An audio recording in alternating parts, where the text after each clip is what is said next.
Asikubingelele-ke sikwamukele, sicela siqiniseke ukucinzelela ku-subscribe button uzoyithola zonke iy'ndaba. Namhlanje-ke sikuvukela nodaba oluthi-ke sekuphuthuka incwadi-ke yaphuma ngomhlaka 7 Juni ku-2024 exwayisa loyo uzibiza ukuthi ungumholi omkhulu wesizwe uJabulani Khumalo, uthi futhi yena uzohamba ePhalamende ayofunga.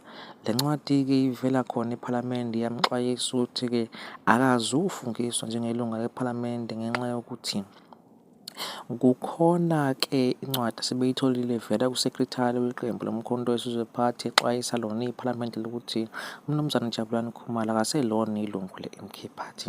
Le ncwadi-ke iphumile yasekhulisa kakhulu nje ey'nkundleni zokuxhumana kakhulukazi ku-WhatsApp eyaphuma ngayo ngomhlaka 7 Juni. Lokho kulandela ukuthi kube khona futhi incwadi ekushoyona laphana kumnumzane Jabulani Khumalo ephuma ngomhlaka 10 ebicacisa khona yena ngokusobala ukuthi yena uyahamba ePhalamende futhi yena uyazi ukuthi-ke uzofika afungiswe laphana njengelunga lePhalamende.